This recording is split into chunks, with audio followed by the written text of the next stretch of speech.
Find the length of the segment. Here you can see that there is a segment that has been placed on a coordinate plane. So the segment begins at the point 2, 3, and it ends at the point 6, 6. So the first thing we need to do is find the length of the segment. Now, as you can see, this segment can be made into a right triangle. So we can take the bottom part of the segment and we can extend it across the coordinate plane here. And we can take the right part of the segment and extend it down the plane here. And we kind of create this right triangle figure with it. Now the distance of this red bottom part of the segment would be the distance from this point to this point here. Now this point on the left is 2, 3, and this point here would be 6, 3. So the distance of this entire red segment would be 6 minus 2, which is 4 units.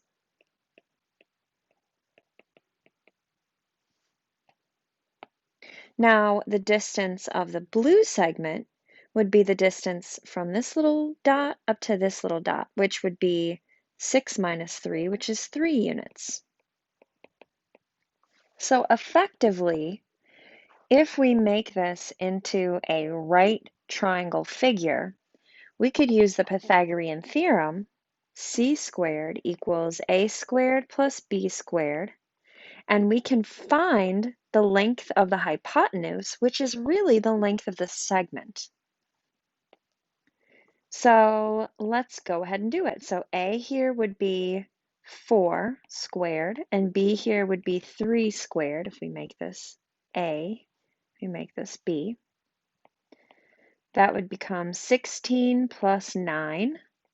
So c squared would be 25, square root both sides, and that would become c equals 5. So that means the length of this segment here is 5 units.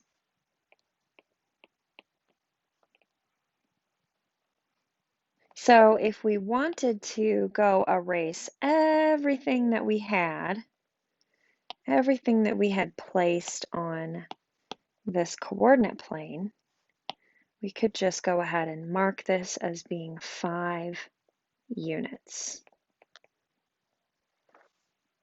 There we go. Now our next question says to use the distance formula to find the distance between 2 points. And these points would be 9, 15, and 3, 7. So we would need to know the distance formula in order to do that.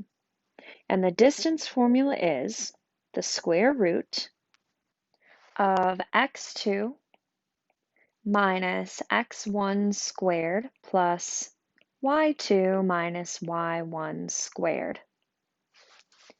So given these 2 points, 9, 15, and 3, 7, let's go ahead and say that 9 is x1 and 15 is y1, 3 is x2, and 7 is y2.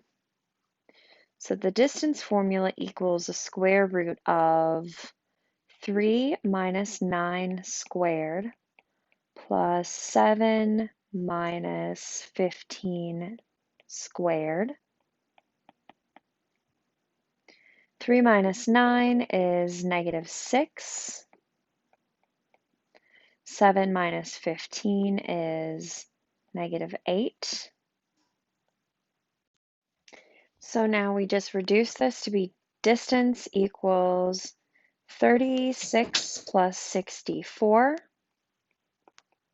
And 36 plus 64 is 100. So the distance equals 10 units. So finally it says, what is similar about the process we use for finding the length and the distance? Well, I want you to go ahead and look at the first example that we did with the length of this segment. And notice how we, at the very last step, did the square root of both sides to get rid of the exponent of 2. But what if we had done that at this first step here? So let's say that at this first step, we found the square root of both sides. So this became c equals the square root of 4 squared plus 3 squared. Doesn't that look very similar to what we have at this step down here? And then if we were to continue, that would be 16 plus 9, which looks very similar to this step right here. So these are essentially the same formula, the distance formula in the Pythagorean theorem.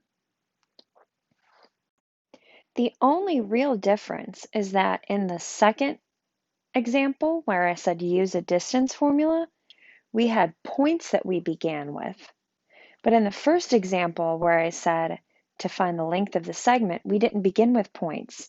We actually began with the lengths of the legs of the triangle. But we did begin with points, because what I did was I drew those little legs of the triangle, remember?